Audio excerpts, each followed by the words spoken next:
আমি সনাতন পাল, retired person. তো চাকরির জীবনে আমার গাছের উপর অনেক অভিজ্ঞতা আছে।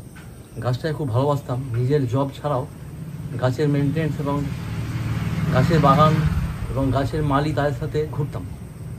ঘুরে ঘুরে যে অভিজ্ঞতা অর্জন করেছি রিটায়ার পর, ওটা আমার শখে দাঁড়িয়ে গেছে। এখন প্রতিদিন গাছ না দেখলে ভালো লাগে না। তো আজকে আমি ভাবলাম যে ইউটিউবে আমি আমার একটা চ্যানেলে আমি আমার ভিডিও দেখাতে চাই, যাতে দেশের মানুষ সেখান থেকে আমার সাথে কিছু শেখা, কিছু আইডিয়া বা কোনো কিছু শেখার ইচ্ছা থাকলে কমেন্টস করা, এইসবের মাধ্যমে আমরা গাছের অভিজ্ঞতা কাউকে দেয়া বা কাউকে শেখা দুটি হতে পারে। তো আজকে আমি যে গাছের কাটিং সম্বন্ধে বলবো সেটা হচ্ছে স্পাইডার গাছটা মেনলি ইনডোর প্ল্যান্ট। এটা বারান্দা রাখা যেতে পারে এবং হ্যাঙ্গিং হিসাবে লাগলে এর সৌন্দর্য খুব বেশি। আর ঘরের মধ্যে রাখলে এটা থেকে ঘর ফ্রেশ হয়, অক্সিজেন এর মধ্যে নির্গত হয়। ঘরের মধ্যে যে হার্মফুল গ্যাস বা নানা রকম যেটা আমার শরীরে ক্ষতি করে সেগুলোকে শোষণ করে, যার ফলে রুম ফ্রেশ করে, রুমকে নির্মল করে রুমের ভিতর। এই গাছটা থেকে কিভাবে একটা গাছ থেকে দুটো থেকে তিনটে, এইভাবে আমরা হাজার হাজার গাছ তৈরি করতে পারি। তো আমার এই বাড়ির মধ্যেই একটা বাগানের মতো আছে, যেখানে আমি স্পাইডার করেছি। 3-4 মাস পর স্পাইডার যখন বড়ো হয়ে যায় তখন তার থেকে আর স্টিক বেরোয়। দুভাবে হয়, একটা স্টিক থেকে 1, 2, 3, 4, 5টা এইভাবে আমরা তৈরি করতে পারি। আবার এর যে গুচ্ছমূল আছে সেই মূল থেকে আমরা তৈরি করতে পারি কেটে। তো প্রথমে দেখাবো আমি স্টিক থেকে। আমার এটা হচ্ছে স্পাইডার। এটা বর্ষাকালে খুব ভালো হয়, বর্ষার শুরু থেকে বর্ষার শেষ পর্যন্ত। এইভাবে এই স্টিকটা, এটা স্পাইডার গাছের স্টিক, এই স্টিক থেকে এইভাবে এরা গাছগুলো অটোমেটিক হয়। আর নিচে অল্প অল্প ছোটো শেকড় থাকে।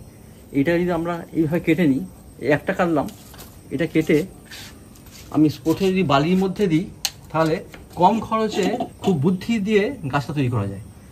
এরকম একটা স্টিক রাখলাম, রেখে বালির মধ্যে একটু গর্ত করে দিলাম 1.5 ইঞ্চি মতো, আর এটা দিয়ে দিলাম, দিয়ে এটা টাইট করে দিলাম। এইভাবে আমি নেক্সট একটা গাছ নিচ্ছি এখান থেকে। এটা হালকা কাটলেই চলে আসে। এটা বড় কাঁচি বা ছোট কাঁচি বা হাতে, হ্যাঁ, বড় কাঁচি বা ছোট কাঁচি বা হাতে করেও কাটা যায়। এইভাবে 2-3টে গাছ একসাথে আছে। এতে কি হবে, চট করে ঝাড় হবে। এই শেকড়টা যে অটোমেটিক হয়ে গেছে প্রকৃতিগত, ন্যাচারালি, এটা বালিতে দিলে এর গ্রোথটা অনেক বেড়ে যাবে। 10 দিনের মধ্যে এটা অনেক বড় হয়ে যাবে। এইভাবে আমি এইভাবে বালিতে দিলাম। বালি একটা পলিব্যাগে রাখলাম। কম খরচে এইভাবেই আমরা 1 থেকে 2 থেকে 200-300 করতে পারি। এইভাবে থার্ড ওইভাবে কাটছি, এইভাবে একে সব কেটে নিলাম। আবার এটাকে টানলেও অনেক সময় খুলে যায়, এইভাবে টানলেও খুলে যায়, এইভাবে টানলেও খুলে যায়। এইভাবে আমরা বালির মধ্যে একটু স্পেস করে, গর্ত করে, এটা আমরা দিয়ে দিলাম, প্লেস করে দিলাম।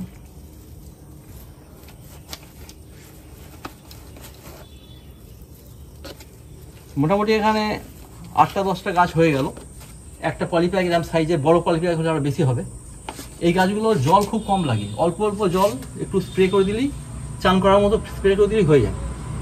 আর 10-12 দিন পর এই শেকড়টা বড় হয়ে গেলে এটা তুলে আমরা পলিব্যাগও রাখতে পারি, ছোটো কটরাতে রাখতে পারি, ছোটো মাটির টবেও রাখতে পারি। সেক্ষেত্রে আমরা মাটি তৈরি করে রাখবো আগে থেকে। সেটা কীভাবে না, প্লেন মাটির সাথে গোবর সার 40-60 গোবর। যদি আমি একটু বেশি পরিমাণ মাটি তৈরি করি, তাহলে একটা মগ যদি জলের মগ, এইভাবে এরকম সাইজের মগ, এরকম মগে যদি আমি 6 মগ জল দিই, এই 6 মগ মাটি দিই, আর 4 মগ যদি গোবর সার দিই, মিক্সিং করে দিই, তাহলে ওটা একটা গাছের উপযুক্ত মাটি তৈরি হয়ে যাবে।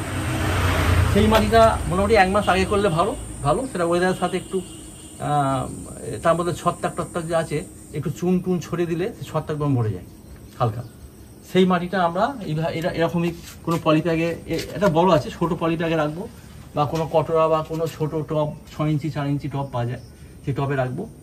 টবের নিচে একটু 1/2 ইঞ্চি স্টোন চিপ, 1 ইঞ্চি থিকনেসে, তার উপর 1 ইঞ্চি বালি দিয়ে তারপর মাটি দিয়ে তখন এই একটা গাছ তুলে সেখানে রাখলাম।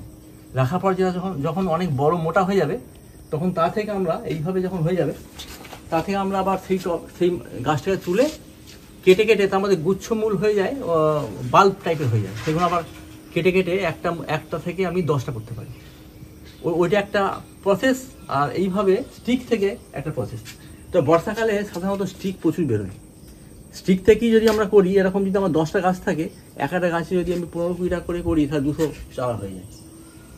এটা একটা মানে স্পাইডারের কাটিং বা রিপ্রোডাকশান এইভাবে যদি করি, তাহলে আমরা সেটা বাড়িতে বিভিন্ন জায়গায় লাগাতে পারি, কোনো বন্ধুকে দিতে পারি, বা এটা থেকে যদি কেউ মনে করে ব্যবসা বাণিজ্য করবো, আমার খরচা উঠে নেবো, তার যদি একটু বড় জায়গা থাকে, 1 কাঠা 1.5 কাঠা, তখন সেই জায়গাটা সে স্টক করতে পারে, স্টক করে এবার সেটা মার্কেটিং করতে পারে।